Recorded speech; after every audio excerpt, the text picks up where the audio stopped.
আচ্ছা, শ্বেতপুরী আর লালপুরী, এই গল্পটা শুনবি?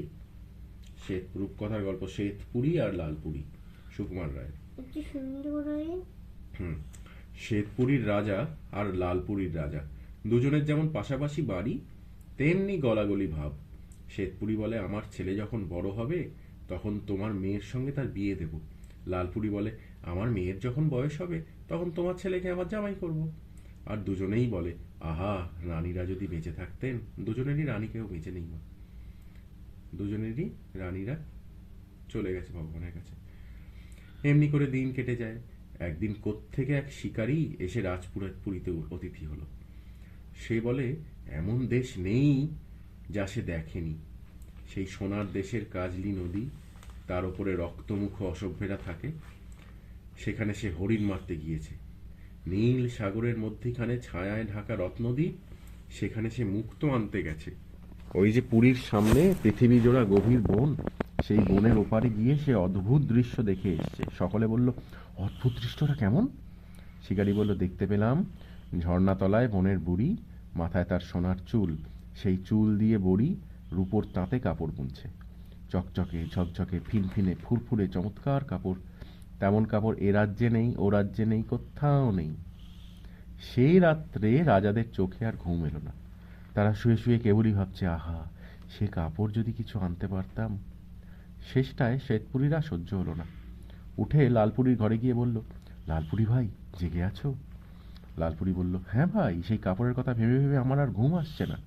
শ্বেতপুরী বলল, আমারও সেই দশা। চলো না, দুজনে চুপচাপ বেরিয়ে পড়ি। সেই লালপুরী বলল, বেশ কথা, দেখা যাক সেই বুড়ির সন্ধান পাওয়া যায় কিনা। আমার শ্বেতপুরী, একটা পকেট আছে। হ্যাঁ তোর পকেট আছে, বুঝতে পেরেছি। তুই কি গল্পটা শুনবি? হুম। হুম। শ্বেতপুরী আর লালপুরীর গল্পটা কি শুনবি? হুম। কি হলো সেদিন? সেই রাত্রে রাজাদের চোখে আর ঘুম এলো না। ওদের রাজাদেরকে লোভ দেখিয়ে দিয়েছে তো, রাজাদেরকে লোভ দেখিয়ে দিয়েছে। ওই যে শিকারি এসেছিল, যে অমুক জায়গায় অমুক সুন্দর কাপড় পাওয়া যায়, ওই একটা বুড়ি আছে, সে চরকা কাটে, কাপড় বোনে, কি সুন্দর কাপড়। ওই কাপড়ের মধ্যে কি কোনো বিষ আছে? কাপড়ের মধ্যে আবার কি বিষ থাকে নাকি? কাপড় দিয়ে কাপড়ের গল্প শুনিয়ে লোভ দেখিয়ে দিল, বুঝতে পেরেছিস? কি? লোভ, ওই শিকারিটা। এবার রাজাদের চোখে তো ঘুম নেই। শ্বেতপুরী লালপুরী দুজনেই বলল, চলো চুপি চুপি বেরিয়ে পড়ি। লালপুরী বলল, বেশ কথা, দেখা যাক সেই বুড়ির সন্ধান পাওয়া যায় কিনা। শ্বেতপুরী চুপচাপ গিয়ে রাজভান্ডারীর কানে কানে বলল, তদবীর সিং, আমি কয়েকদিনের জন্য বাইরে যাচ্ছি, তুমি সাবধানে সব সামলে থেকো, আর রাজকুমারকে চোখে চোখে রেখো। লালপুরী তার বাপের আমলের বুড়ো চাকরকে জাগিয়ে বলল, নেমাকরাম, আমি কয়েকদিন একটু ঘুরে আসছি, তুমি আমার মেয়েকে দেখো। তারপর দুজনে বুড়ির খোঁজে বনের মধ্যে বেরিয়ে গেল। সেই যে গেল, বুঝলি মা, দুজনে রাজ্যপাট তাদের ছেলে মেয়েকে ফেলে রেখে বনের মধ্যে বেরিয়ে গেল। সেই যে গেল, আর খবর নেই। 2 দিন যায়, 10 দিন যায়, এমনি করে 7 মাস গেল। তখন দুষ্টু তদবীর সিং নিমকরামকে লোভ দেখিয়ে বলল, দাদা, বুড়ো হয়ে পড়লে, আর কয়দিনই বা বাঁচবে, এখন এই বয়সে একটু জিরিয়ে নাও। তোমায় নদীর ধারে বাগান দিচ্ছি, ঘর দিচ্ছি, চাকর দাসদাসী সব দিচ্ছি, শেষ কটা দিন আরামে থাকো, মেয়েটাকে দেখাশোনা সে আমার গিন্নি করবে। এই বলে নিমকরামকে ভুলিয়ে ভালিয়ে পাঠিয়ে দিল পুরী থেকে অনেক দূরে। দিন যত যায়, রাজকন্যা আর কে রাজপুত, বুঝিয়ে বাড়িয়ে দিল? ওই যে শ্বেতপুরীর যে শ্বেতপুরীর মন্ত্রী এই যে কি ছিল, খুব দুষ্টু? না জানি না আমি। এম, শ্বেতপুরীর মন্ত্রীর নাম ছিল তদবীর সিং, সে ওরকম নিমকরামকে ভুলিয়ে ভালিয়ে পাঠিয়ে দিল। যা, দিন যতই যায়, রাজকন্যা আর রাজপুত্রের তত কষ্ট বাড়ে। ক্রমে এমন দশা হলো যে তারা ভালো করে খেতেই পায় না। ছেঁড়া ময়লা কাপড় পরে নোংরা ঘরে মাদুর পেতে শোয়ে। ভান্ডারিটার ছেলে মেয়ে, ও ছিল তদবীর সিং ছিল ভান্ডারি। ভান্ডারি এখন রাজা হয়ে বসলো। রাজা তো গেছে কাপড় আনতে। ভান্ডারিটার ছেলে মেয়ে, ভাইপো ভাগ্নে, ভাইজি ভাগ্নি, মাসি পিসি, মেসো পিসে, তারা সব দলে বলে পুরীতে এসে থাকে, তারা রাজপুরীতে এসে থাকে। আর এদিকে রাজকন্যা আর রাজপুত্র, দুই রাজ্যের, তারা ভাঙা একটা ভাঙা চালা ঘরে মেঝেতে মাদুর পেতে শোয়। খাওয়াই জোটে না, এরকম দুষ্টু হয়ে গেল তদবির সিংটা। আগে কি ভালো ছিল? শেষটায় একদিন নেমকরামের গিন্নি এসে রাজপুত্র আর রাজকন্যাকে পুরীর বাইরে তাড়িয়ে দিল। বলল, যা যা যা, বসে বসে আর খেতে হবে না, মাঠে গিয়ে শুয়োর চড়া। যদি ভালো করে চড়াস আর একটাও শুয়োর না হারায় তাহলে বিকেলে 4টি ভাত পাবি। রাত্রেই হোগলার ঘরে শুয়ে থাকিস। মাম্মা পুরী থেকেও বার করে দিল।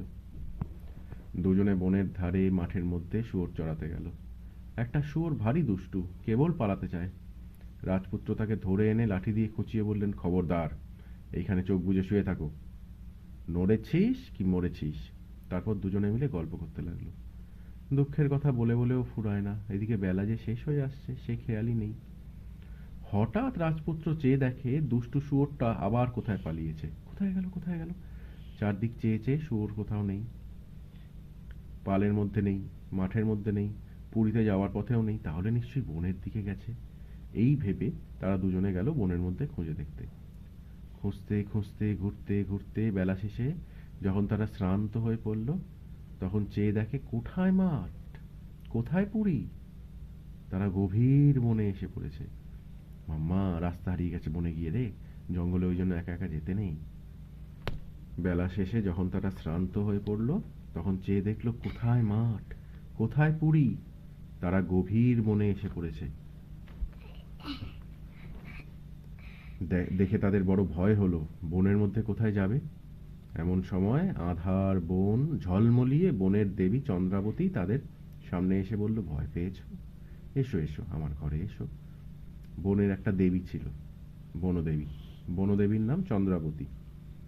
চন্দ্রাবতী ওদেরকে তার ঘরে নিয়ে গেল। বনের মধ্যে প্রকাণ্ড যে বুড়ো বট গাছ, তার জটায় ঢাকা বিশাল দেহ, তার মধ্যে চন্দ্রাবতী আঙুল দিয়ে ছুঁতেই গাছের গায়ে দরজা খুলে গেল। সেই দরজা দিয়ে রাজপুত্র ও রাজকন্যা ভেতরে ঢুকে দেখল কি চমৎকার পুরী। সেইখানে হরিণের দুধ আর বনের ফল খেয়ে তারা সবুজ চাদর ঢাকা কচি ঘাসের নরম বিছানায় ঘুমিয়ে পড়ল। ভোরের বেলা গাছের ফোকরের জানলা দিয়ে এক টুকরো দিনের আলো যেমনি এসে পুরীর মধ্যে পড়েছে, অমনি পাখিরা সব গেয়ে উঠল। রাজার ছেলে আর রাজার মেয়ে অবাক হয়ে উঠে বসল।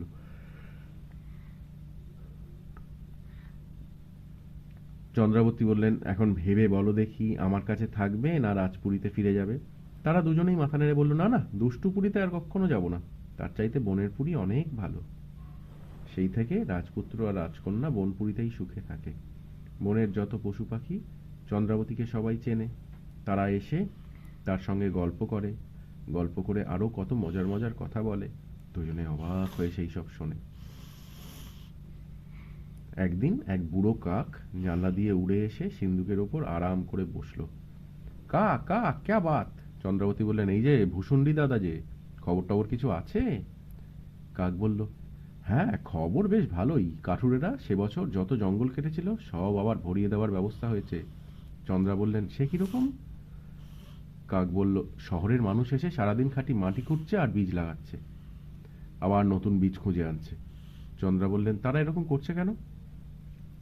কাক বলল, ও মা, তাও জানো না? তোমার এই নন্দবন পার হলেই খণ্ডবন, তারপরে অন্ধবন। মা, মানুষপুরের লোকেরা এসে সেই অন্ধবনের বড় বড় কাঠ গাছ কেটে নিয়েছে, তাই অন্ধরাজ দুটো জাঁদরেল মানুষ পাকড়াও করে তাদের দিয়ে বন সারাচ্ছেন। চন্দ্রা বললেন, আহা, তাহলে তো মানুষদের বেচারিদের বড়ই কষ্ট। কাক বলল, তা কষ্ট তো আছেই, ঘর বাড়ি ছেড়ে পুড়ে সব ছেড়ে বনের মধ্যে খাটছে খাটছে, কেবলই খাটছে। যতদিন না কাটা জঙ্গলের সমস্ত জমিতে বীজ পোঁতা হয়, যতদিন না সেই বীজ থেকে চারা বেরোয়, যতদিন না সেই চারা বাড়তে বাড়তে গাছ হয়ে ওঠে, ততদিন তাদের ছুটি নেই। বলে কাক উড়ে গেল। কাকের কথা শুনে রাজপুত্র আর রাজকন্যা কাঁদতে লাগলো। তারা বলল, আমরা অন্ধবনে যাব, আমাদের পথ বলে দাও। চন্দ্রা বললেন, নদীর ধার ধার দিয়ে, খুব ভালো করে শুনে নে কি করে অন্ধবনে যেতে হয়, শুনে নে। নদীর ধার দিয়ে দিয়ে উত্তর মুখে চলে যাও, তাহলেই অন্ধবন খুঁজে পাবে। তার কাছেই ভূষুন্ডি কাক থাকে, সে তোমাদের পথ দেখাবে। সত্যি কথা ছাড়া আর কিছু বলবে না, নদীর জল ছাড়া আর কোনো জল খাবে না, কোনো গাছের ফুল ছিঁড়বে না, ফল পাড়বে না, তাহলেই তোমাদের কোনো বিপদের ভয় নেই। বুঝলি কি কি নিয়ম কানুন? অন্ধবনে যাওয়ার? বলতো। অন্ধকার মানে? অন্ধবন, এই যে নন্দবন, এরা এরা যেখানে থাকে সেটা হচ্ছে নন্দবন। নন্দবন পেরিয়ে খণ্ডবন, খণ্ডবন পেরিয়ে অন্ধবন। সেই বনে কোনো অন্ধ, চারদিকে অন্ধকার, এত গাছপালা, কোনো আলো ঢোকে না, সেই হচ্ছে অন্ধবন। কি করে যেতে হবে? ওটা উত্তর দিকে, নদীর ধার দিয়ে দিয়ে উত্তর দিকে চলে যাও, তাহলেই অন্ধবন খুঁজে পাবে। তার কাছে ভুসুন্ডি কাক থাকে, সে তোমাদের পথ দেখাবে। কিন্তু যেতে যেতে কিছু নিয়ম আছে। সত্যি কথা ছাড়া কিছু বলবে না, নদীর জল ছাড়া আর কোনো জল খাবে না, কোনো গাছের ফুল ছিঁড়বে না, ফল পারবে না, তাহলে তোমাদের আর কোনো বিপদ নেই। আর এইগুলো যদি না করে তাহলে বিপদ। দেখ এবার কি হলো। ভোরবেলা দুজনে একটি বন রেশমের কম্বল আর পুঁটলি ভরে খাবার সঙ্গে নিয়ে রওনা হলো। দুপুরবেলা তারা শ্রান্ত হয়ে নদীর ধারে জল খেতে গেছে। তখন কোথা থেকে এক শিকারী এসে হাজির, সেই যে সেই শিকারীটা, যে লোভ দেখিয়ে ওদের দুজনের বাবাদেরকে পুরী থেকে বার করে দিয়েছিল। ওই শিকারীটার আসল নাম হচ্ছে লোভ। তখন কোথা থেকে এক শিকারী এসে হাজির। সে বলল, আরে ছিছি, ওই নোংরা জল খেতে আছে, এই নাও বরফ দেওয়া ঠান্ডা জল। কিন্তু রাজপুত্র রাজকন্যা, ওদেরকে তো, ওরা তো নিয়ম জানতো। ওরা বলল, না, নদীর জল ছাড়া আর কোনো জল আমরা খাবো না। শিকারী রেগে গজগজ করতে করতে চলে গেল। রাত্রি হলে শুকনো ঘাসের ওপর কম্বল পেতে দুজনে ঘুমিয়ে পড়ল। এটা দুষ্টু শিকারীটা, দুষ্টু শিকারী, হ্যাঁ দুষ্টু শিকারীর ছবিটা। দুষ্টু শিকারীটা হচ্ছে আমাদের লোভ, আমাদের লোভ, আমাদেরকে লোভ দেখিয়ে ভুল পথে নিয়ে যায়। পিঠে লাঠিটা ধুম করে মারা। পিঠে লাঠিটা দিয়ে মারা যায় না মা, তার জন্য লোভ সংবরণ করতে হয়। যখন তোমার ইচ্ছে হচ্ছে আরেকটা মিষ্টি খাই, আরেকটা ক্রিম বিস্কুট খাই, বাবাই বলে দিয়েছে না একটা, তারপরে একটা খাওয়ার পরে তোমার মনে হচ্ছে আরেকটা খাই, সেইটা হচ্ছে লোভ। সেই লোভটা কখনো, ওই লোভটাকে কখনো পাত্তা দেবে না। ওই লোভটাই হচ্ছে এই দুষ্টু শিকারীটা। দুষ্টু শিকারী কি আর সত্যি সত্যি শিকারী? রাজাকে, দুই রাজাকে পাঠিয়ে দিল। দুই রাজা কিসের জন্য গেছে? কি আনতে গেল, কি খুঁজতে গেছিল বল? কাপড়, খুব সুন্দর দেখতে একটা ড্রেস। তার মানে সেই ড্রেসটা লোভে পড়ে দুই রাজা বেরিয়ে গেল। তুই মাকে বলিস না, মাম্মাম এইটা পরবো না, আজকে আমি ওই ড্রেসটা পরবো। কেন বলিস? যেটা দেবে মাম্মাম সেটা পরে নিবি, লোভ করবি না মা। রাজপুত্র রাজকন্যাকে কি বলল? নদীর জল খাবে। ও যতই লোভ দেখাক, বরফ দেওয়া ঠান্ডা জল কখনো খাবে না। ঠিক আছে, লোভ করতে নেই মা। শিকারিটা হচ্ছে লোভ, আর কিছু না। তোমার যখন লোভ লাগবে, কেন? সেই লোভটাকে সংবরণ করবে, লোভটাকে আটকে দেবে। ঠিক আছে মা?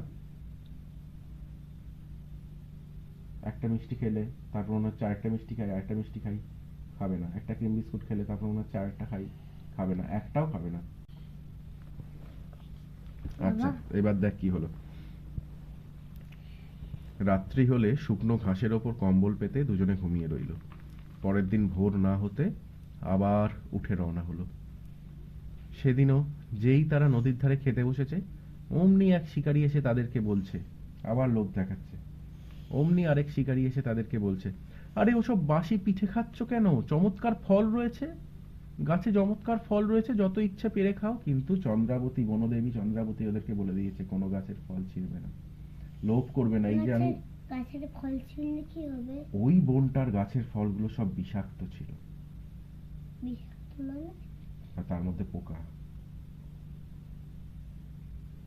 সেটা খেতে অজ্ঞান হয়ে যায়। হ্যাঁ, সেই জন্য কত সুন্দর ফল, দেখে বুঝতে পারবি না, দেখে খুব লোভ লাগবে, কিন্তু লোভটাকে মা ইনফাইট করব, লোভটাকে, মানে আটকে লোভটাকে দেবো, আটকে মানে দেবে। হ্যাঁ, মানে সরিয়ে দেব। হ্যাঁ, লোভটাকে সরিয়ে দেবে, সংবরণ করবে।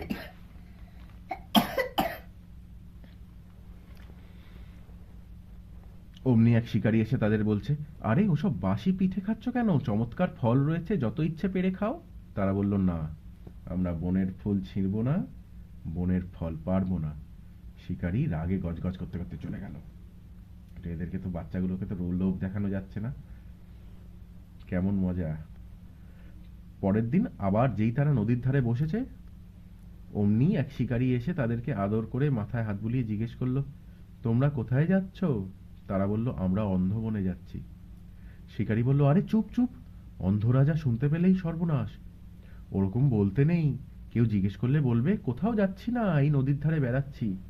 ওরা কি তাই করবে মা? অন্ধ বলে গিয়ে একটা কাক আছে, ওই কাকনের রাস্তা হ্যাঁ, ভুসুন্ডি কাক, চিনিয়ে দেবে। ভুসুন্ডি মামা। ভুসুটি মামা নয়, ভুসুটি কাক। ওই তো ওরা মামা বলবে হয়তো, কিন্তু ওরা কি মিথ্যা কথা বলবে কেউ জিজ্ঞেস করলে?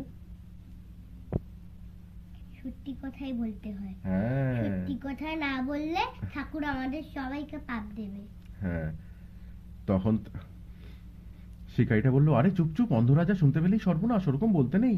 কেউ জিজ্ঞেস করলে বলবে ওরকম কোথাও যাচ্ছি না, এই নদীর ধারে বেড়াচ্ছি। কিন্তু তারা বলল, না, আমরা সত্যি কথা ছাড়া আর কোনো কথা বলবো না।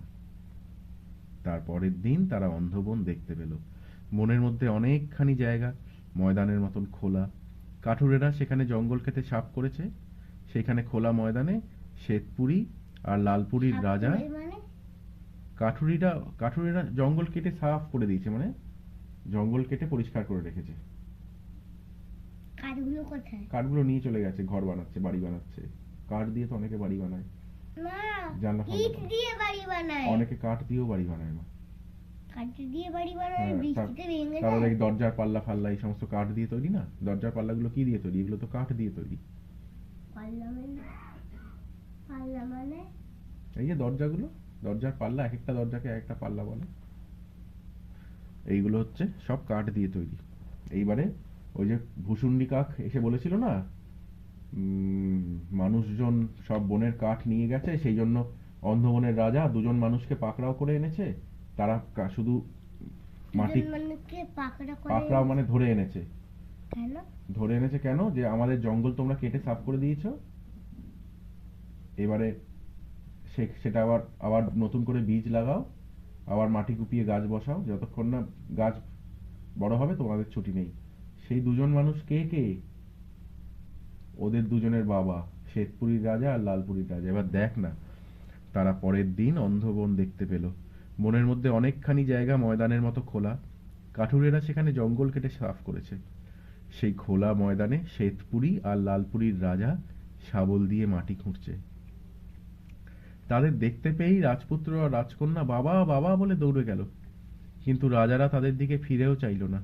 ছেলে আর মেয়ে কত বলল, কত বোঝালো। দুই রাজাকে মন্ত্র করে বশ করে দেওয়া হয়েছে, কাউকে চিনতে পারছে না এবার। রাজারা তার দিকে ফিরেও চাইল না। ছেলে আর মেয়ে কত বলল, কত বোঝালো, তারা সেসব কথা কানেও নিল না। তারা কেবল মাটি খুঁড়ছে আর নিজেরা বলাবলি করছে, এই জমিটা শেষ হলেই আবার বীজ আনতে যেতে হবে। রাজপুত্র আর রাজকন্যা অনেকক্ষণ সেখানে দাঁড়িয়ে রইল, তারপর বিষণ্ণ মুখে নদীর ধারে এসে বসলো। এমন সময় বুড়ো ভুসুন্ডি কাক এসে তাদের সামনে ঘাসের ওপর বসলো। ক ক ভাবনা কিসের, কও না শুনি। তারা সব কথা খুলে বলল। কাক বলল, এরই জন্য এত ভাবনা? তাহলে বলি শোনো। যখন ওই পাহাড়ের ওপর রাঙা সূর্য ডুবে যাবে, তখন মানুষেরা তাদের কাজকর্ম রেখে বিশ্রাম করবে। তখন যদি চটপট ওই শাবল দুটোকে নদীর মধ্যে ফেলতে পারো, তাহলেই তারা নিজেদের কাজের কথা সব ভুলে যাবে। তারপর তাদের সামনে গিয়ে বলবে, ঝর্ণা তলায় আপন মনে কোথায় বুড়ি, কাপড় বনে রূপোর তাঁতে সোনার চুল, সব কি ফাঁকি, সব কি ভুল। কি বলতে হবে মা? সব কি ফাঁকি, সব কি ফুল। ওটা শুধু বললে হবে না। যখন ওই যে রাঙা পাহাড়ের ওপারে সূর্য ডুবে যাবে, মানে সন্ধে হয়ে যাবে, তখন ওরা কাজকর্ম ছেড়ে বিশ্রাম নিতে যাবে। যখন ওরা বিশ্রাম নিতে যাবে, তখন ওই শাবল দুটোকে টুপ করে নদীর জলে, শাবল মানে যেটা দিয়ে মাটি কোপায়, কোদাল টাইপের, ওগুলো দিয়ে মাটি কুপিয়ে কুপিয়ে বীজ বসায়। তোকে দেখাবো। আমি জানি। স্পেড, স্পেড। কোদাল। হ্যাঁ, স্পেড, ঠিক। কোদাল। কোদালের মতনই অনেকটা। আমি দেখেছি বাইরে। শোন না, কি করতে হবে তখন? বিয়ের মতন একদম। তখন শাবল দুটোকে নদীর জলে ফেলে দিতে হবে। ওদেরকে তো অন্ধবনের রাজা মন্ত্র পড়ে বশ করে রেখেছে, সেই বশটা কাটাতে হবে। তখন কানে কানে একটা মন্ত্র বলতে হবে। কি মন্ত্র? ঝর্ণা তলায় আপন মনে কোথায় বুড়ি, চরকা বনে রূপোর তাঁতে সোনার চুল, সব কি ফাঁকি, সব কি ভুল। বললেই সব কথা তাদের মনে পড়ে যাবে। যা দেখছো এই সমস্তই অন্ধরাজের ফাঁকি। সেই শিকারী সেজে তোমাদের পুরীতে গিয়েছিল। হ্যাঁ মা, আগে শুনে নাও গল্পটা তারপরে। ও, অন্ধরাজাই শিকারী সেজে পুরীতে গিয়েছিল। অন্ধরাজাই শিকারী সেজে ওদের রাস্তায় এসে ওদেরকে বাজে বাজে উপদেশ দিচ্ছিল। যারা শোন না। হুম, অন্ধরাজার এই সমস্তই অন্ধরাজার ফাঁকি। সেই শিকারী সেজে তোমাদের পুরীতে গিয়েছিল আর বনের পথে তোমাদেরও ভোলাতে চেয়েছিল। যাও, সন্ধ্যা হয়ে এলো, এখনই দৌড়ে যাও। তারা দুজনে হাঁফাতে হাঁফাতে এসে দেখলো সূর্য অস্ত যায় যায়। একটু পরেই রাজারা যেমন শাবল রেখে বিশ্রাম করতে বসেছে, অমনি তারা শাবল দুটো নিয়ে এক দৌড়ে গিয়ে নদীর মধ্যে ফেলে দিল। তারপর ফিরে এসে যেই তারা সেই ভূষুণ্ডির শেখানো কথাগুলো বলেছে, অমনি লালপুরি আর শ্বেতপুরি লাফিয়ে উঠে বলল, আরে এ কি, তোমরা কোত্থেকে এলে? বনের মধ্যে আসলে কি করে? এত রোগা হয়ে গেছো কেন? তোমাদের সঙ্গে লোকজন কোথায়? আমাদের খবর পেলে কার কাছে? কি বললো? এত প্রশ্ন একসাথে মা, কতদিন পরে ছেলে মেয়েকে দেখতে পেয়েছে ওরা। তারা একে একে সব কথা বলল। তারপর তারা চারজনে মনের আনন্দে হাসতে হাসতে কাঁদতে কাঁদতে পুরীতে ফিরে চলল। তারপর কি হলো? তারপর সবাই পুরীতে ফিরে এলো। আমোদ আহ্লাদ ভোজ উৎসব লেগে গেল। তারপর একদিন লালপুরীর রাজকন্যার সঙ্গে শ্বেতপুরীর রাজপুত্রের ধুমধাম করে বিয়ে হলো। বনের দেবী চন্দ্রাবতী নিজে এলেন বিয়ে দেখতে। আর হতভাগা তদ্বীর সিং এর কি হলো? তাকে অন্ধবনে পাঠিয়ে দেওয়া হলো। আজও সেখানে সে তার গিন্নির সঙ্গে কেবল মাটি খুঁড়ছে আর বীজ পুঁতছে, আর বনে জঙ্গলে বীজ খুঁজে বেড়াচ্ছে। কোন বনে? ওই অন্ধবনে। তদ্বীর সিং দুষ্টু লোকটা, যে ওদেরকে রাজার ছেলে মেয়ে দুটোকে তাড়িয়ে দিয়েছিল, ওই রাজকন্যা রাজপুত্রটাকে তাড়িয়ে দিয়েছিল। এটা ভালো গল্প মা। শ্বেতপুরী আর লালপুরী ভালো গল্প মা। কি কি গল্প আছে? আর কি গল্প? সকাল থেকে শুধু গল্প শোনা শুরু হবে, ঠিক আছে মা? সকালে একটা গল্প শুনবো, দুপুরে একটা গল্প শুনবো, বিকেলে একটা গল্প শুনবো, রাত্রে একটা গল্প শুনে ঘুমিয়ে পড়বো। এই এই চলবে, আর কিছু পড়াশোনা করতে হবে না, ঠিক আছে মা? আর কি কি গল্প আছে বাবা? মাম্মা আর কি কি পড়াশোনা আছে? কি কি পড়াশোনা বাকি আছে মা? গল্প বলেছে না।